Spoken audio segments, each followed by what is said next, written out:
Hoy comienza una nueva era en Argentina. Foi assim que Javier Milei assumiu a presidência da Argentina. Hoy damos por terminada una larga y triste historia de decadencia y declive y comenzamos el camino de la reconstrucción de nuestro país. Logo nas primeiras semanas, ele já disse a que veio e apresentou rapidamente um mega pacote de reformas. As medidas que englobam uma saraivada de assuntos, como privatizações, por exemplo, visam uma desregulamentação sem precedentes na economia. Mas as propostas acabaram sendo depenadas ao longo da tramitação. Mas já dá para dizer que Milei teve ao menos uma vitória. Na última sexta-feira, ele aprovou o texto base dessa lei. O texto base é uma espécie de esqueleto, não é ainda a versão final. Foram 3 dias de muita discussão da tal lei ônibus, que vem enfrentando uma forte resistência no Congresso argentino, onde o presidente tem pouquíssimo apoio. Você citou como lei ônibus, agora a brincadeira aqui em Buenos Aires é que é lei van ou lei Kombi, porque ela encolheu de 664 artigos para menos de 360 artigos, porque o presidente Milei e seus assessores tiveram que ceder e muito, não só para a oposição, até para os próprios partidos aliados. Agora o presidente argentino precisa convencer os deputados, item a item, ponto a ponto, e ainda vai enfrentar um cenário mais hostil no Senado. Da redação do G1, eu sou Natuzaneri e o assunto hoje é o primeiro grande teste de Milei. Um episódio para entender como, mesmo diante de tantas concessões para fazer valer o seu projeto, o presidente argentino conseguiu avançar com a agenda ultraliberal que o elegeu. Eu converso com o repórter Rafael Sibila, correspondente da Globo na Argentina, e com a economista Carla Beni, professora da FGV. Segunda-feira, 5 de fevereiro. Sibila, o Javier Milei chegou ao governo com uma motosserra. O simbolismo era de uma motosserra na mão e, portanto, a imagem de que ele não ia deixar pedra sobre pedra. E aí ele apresenta um mega pacote com mais de 600 artigos para uma reforma profunda. Aliás, reformas no plural. Eu quero te pedir para nos dar um contexto sobre isso e eu vou dividir minha pergunta em 2 partes. O que o Milei queria e o que ele teve que abrir mão? A ideia inicial do Milei, que abrange esse mega projeto de lei, que aqui na Argentina tradicionalmente é chamado de lei ônibus, e que o governo batizou como lei de bases para a liberdade dos argentinos. E além desse projeto de lei, tinha o decreto que ainda passará ainda pelo Congresso, mas que já teve parte dele declarado como inconstitucional pela Justiça. Somado esse projeto de lei, da lei ônibus, e também essa questão do decreto, o Javier Milei queria fazer uma reforma estrutural na área econômica e fiscal da Argentina que impactasse todos os setores para conseguir o que ele tem uma obsessão, que é a questão do déficit fiscal, que a Argentina deixe de ter déficit fiscal. O ministro Caputo disse que o país está com a pior herança de nossa história. O que ele queria dizer assim que nunca antes um governo, segundo ele, havia recebido uma situação tão complicada. Ele citou que a dívida pública é de mais de 400 bilhões de dólares, com os mais variados credores, e que o país, segundo disse, estava a caminho de uma hiperinflação de 15.000%. Ele disse que o país ficou viciado, dependente de déficit fiscal, e que este governo, ele afirma, solucionará este problema pela raiz. Mas, atrelado a isso, ele também tentou fazer, primeiro pelo decreto, e agora está tentando, através desse mega projeto de lei, de ter poderes especiais para conseguir fazer com que algumas leis sejam aprovadas, ou melhor, decretadas, sem que o Congresso possa barrá-las.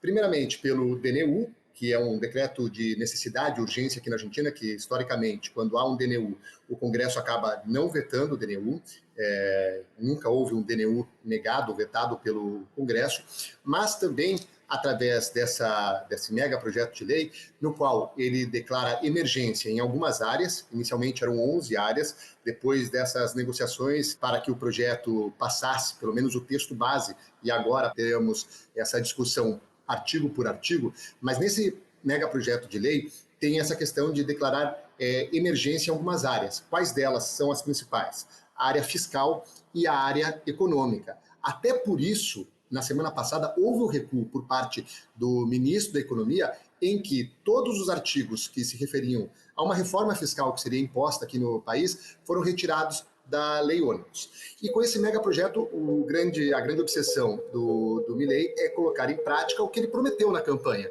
que é fazer um ajuste fiscal mais forte do que o ajuste fiscal proposto pelo próprio FMI, fazendo cortes principalmente nas áreas de subsídio, terminando de privatizar todas as empresas públicas, algo que ele já abriu mão nessas negociações. A petroleira YPF não poderá ser privatizada, ele já aceitou isso. Tem outras 3 empresas, o Banco Nación, a empresa de telecomunicação e também a empresa que opera as usinas nucleares aqui na Argentina, poderão ser privatizadas parcialmente, mas não integralmente. E aí existem outras 36 empresas que estarão em discussão a partir da próxima terça-feira, quando cada artigo será discutido.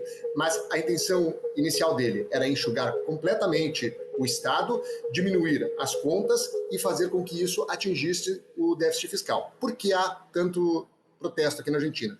Porque o que se alega é que nenhum projeto dentro desse projeto de lei, nenhum artigo prevê aumento da produção industrial, aumento de emprego e aumento no valor que hoje os aposentados cobram aqui na Argentina.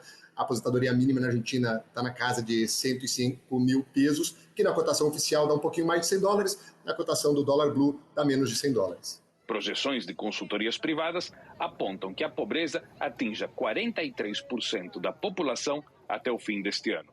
Um cenário dantesco, se comparada com a situação de 50 anos atrás, quando a Argentina tinha apenas 4% de pobres.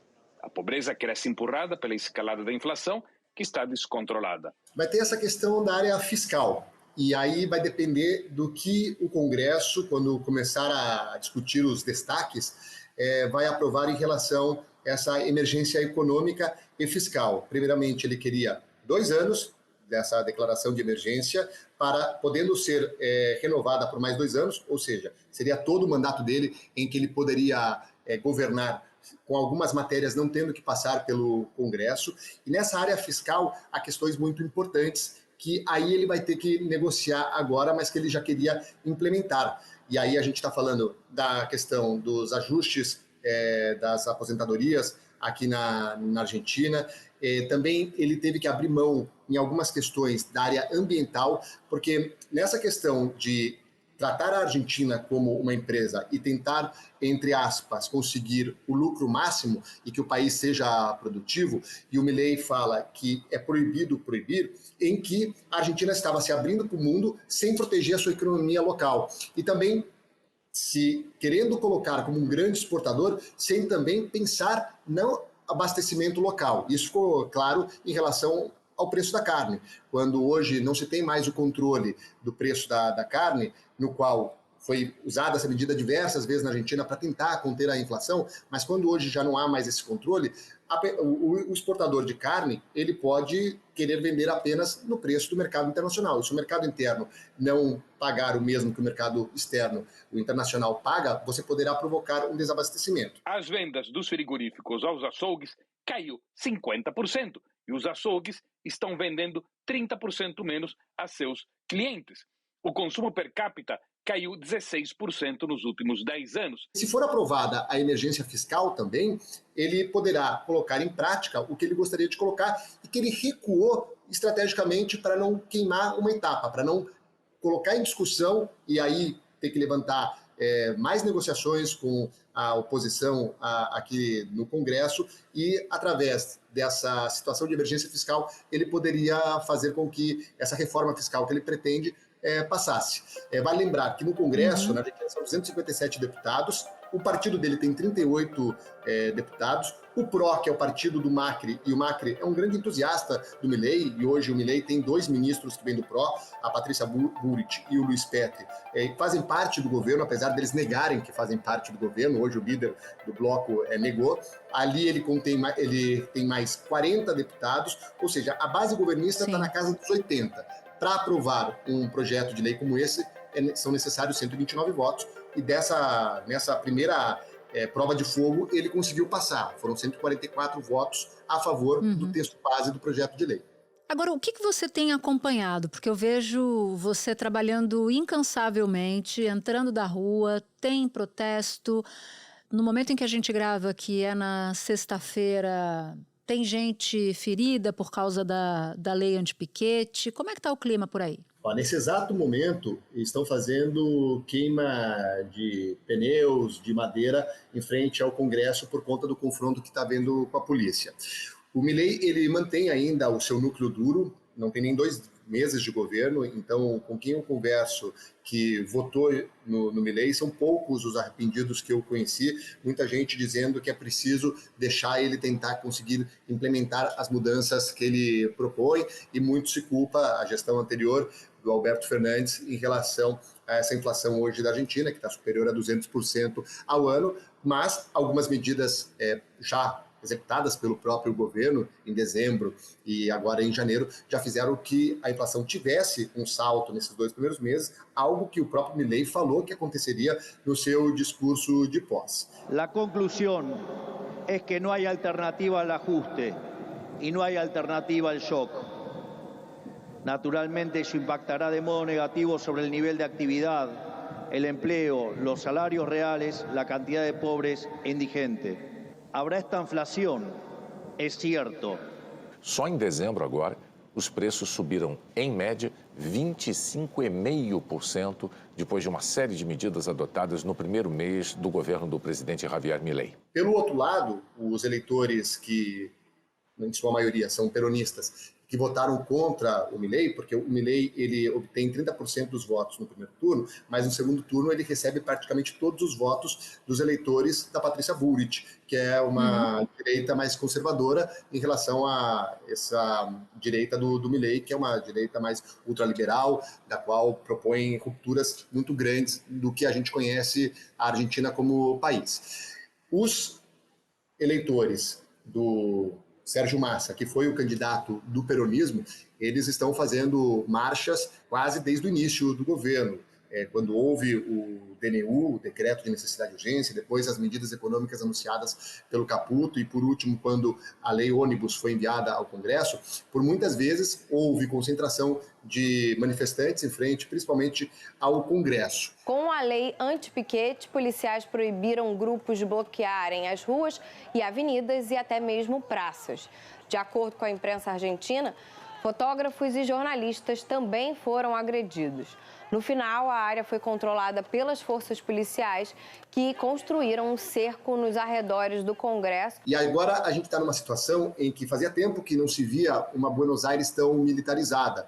O Milei, em seu discurso, sempre teve um discurso muito contra, quando era candidato, às marchas, algo que faz parte da cultura argentina. A Patrícia Bullrich já tinha sido ministra de Segurança e ela também tem um discurso muito duro contra as manifestações, mas a quantidade de força policial em volta do Congresso é algo que, pelo menos na minha experiência como repórter, eu nunca tinha visto um Congresso cercado por tantas forças policiais, e conversando com pessoas aqui na Argentina, muita gente falando que faz tempo que não via tantas forças policiais nas ruas. Tem a polícia da cidade, a Polícia Federal e a Gendarmeria, que é um braço do Exército que está presente hoje em frente ao Congresso. E está havendo, sim, confrontos, porque na lei anti-piquete a polícia tem colocado em execução esse protocolo, né? Eu chamei de lei, mas na verdade é um protocolo. E quando a polícia tenta tirar os manifestantes das ruas, ou porque eles estão marchando, ou porque eles estão bloqueando ruas, se inicia o confronto. Nesta semana houve bastante confrontos. Na quinta-feira até havia um grupo de aposentados que acabou se ferindo, um aposentado que estava passando pelo local acabou se ferindo, 32 jornalistas também foram agredidos por policiais, ou seja, há muita tensão em frente ao Congresso por conta desse protocolo. Sibila, muito obrigada pelas informações. Bom trabalho para você. Obrigado. Espera um pouquinho que eu já volto para falar com a Carla. Carla, em primeiro lugar, queria agradecer o esforço de reportagem, porque eu sei que você está no meio de uma aula e parou para conversar com a gente sobre Javier Milei e o seu mega pacote. Bom, vamos então acelerar aqui nosso início de conversa. Ele chegou ao governo com uma agenda ultraliberal, nunca vista na América Latina. Mas o pacotaço dele foi virando pacote e agora eu quero saber se ele já chegou ao status de pacotinho no Congresso Nacional. O que te parece? Ainda é uma proposta revolucionária do ponto de vista liberal?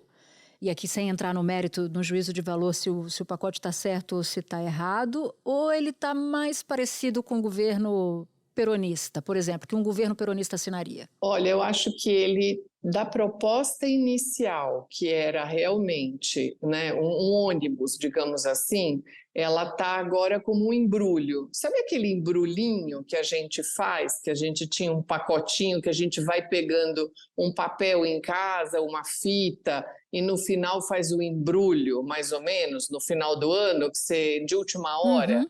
Então, ele está ficando mais ou menos desse jeito, um embrulhinho onde você vai pegando o que dá com aquilo que você tem na gaveta e no armário, para que você possa ter uma aceitação. Existem vários pontos e as maiores polêmicas se concentram em 2 pontos. Primeiro ponto, as privatizações. Milei quer privatizar tudo, inclusive ele já desistiu de boa parte das 41 empresas estatais que ele queria privatizar, agora topa só privatizar 27 e outras 3 seriam privatizações parciais. O outro ponto, que é um ponto muito controvertido, Milei havia pedido 4 anos de poderes especiais. Houve uma negociação, desses 4 anos reduziram para 2, mas ainda aliados e opositores querem que esse período seja reduzido pelo menos para 1 ano. E Milei não aceita reduzir esse pedido de poderes especiais. Então, está longe do que era, aquilo já se perdeu, como você falou perfeitamente, e é o que dá no momento. Então, acho que isso já desintegrou mesmo. Aliás, eu queria aproveitar a tua presença para te fazer uma pergunta. Um movimento super esquisito do Javier Milei. Ele decidiu trazer para dentro do governo o embaixador da Argentina no Brasil, Daniel Scioli. Ele é uma figura super conhecida do peronismo e, para dizer um ponto, ele foi vice do ex-presidente de esquerda Néstor Kirchner, marido de Cristina Kirchner. Que movimento foi esse? Ele está tentando ganhar a simpatia de parte do peronismo, está fazendo concessão para parte do peronismo para conseguir fazer passar as suas medidas? Eu estou imaginando e pensando aqui, Natuza, que isso daí é o aceno. Sem o aceno ao peronismo não tem assinatura nem de pacote, nem de pacotinho e nem de nada.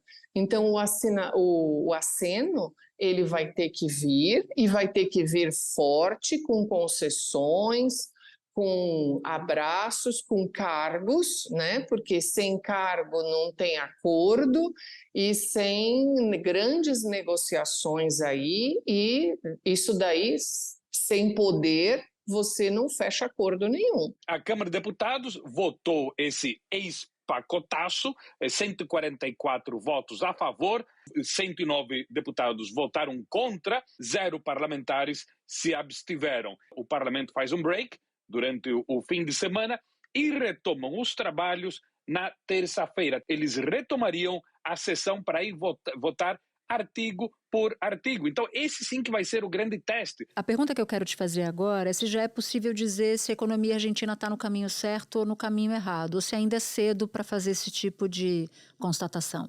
Eu acho cedo, porque a gente não tem a aprovação, a quantidade de rejeições foi muito maior diante daquilo que ele queria.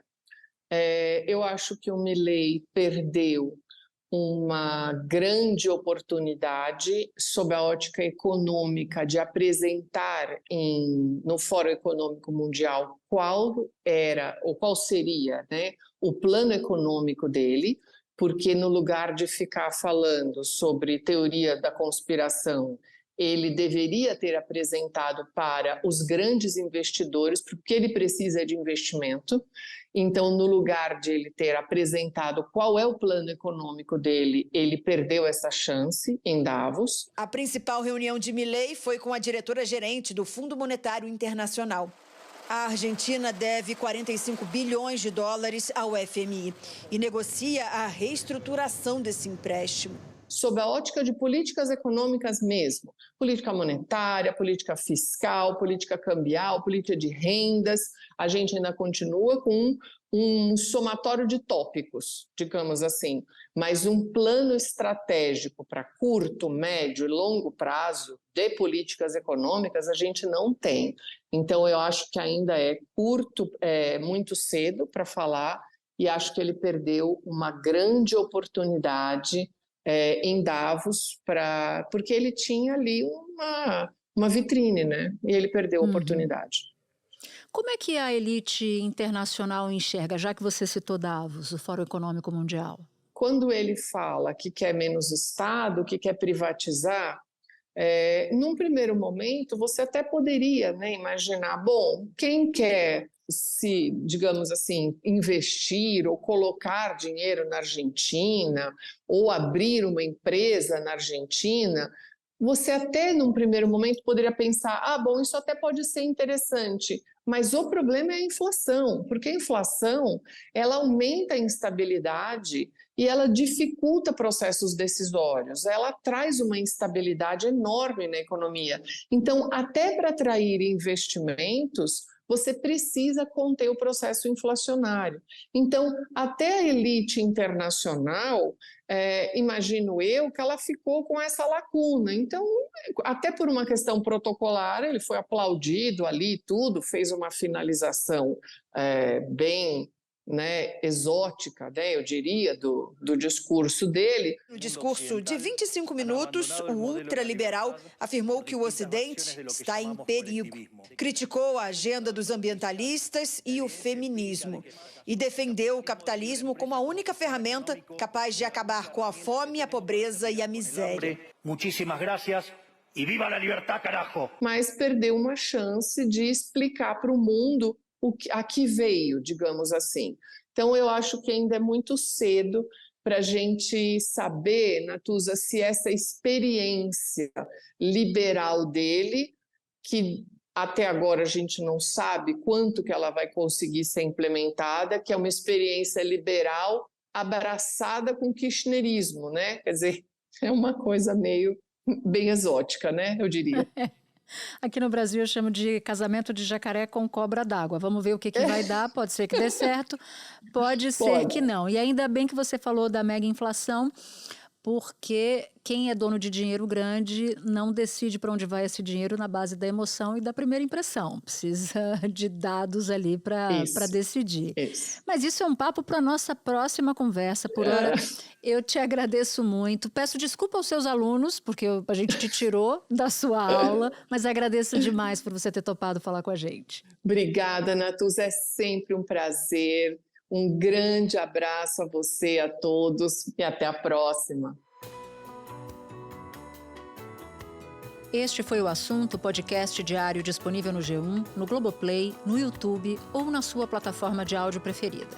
Comigo na equipe do Assunto estão Mônica Mariotti, Amanda Polato, Carol Lorenzetti, Luiz Felipe Silva, Gabriel de Campos, Thiago Kazuroski e Sara Rezende. Eu sou Natuza Neri e fico por aqui. Até o próximo assunto.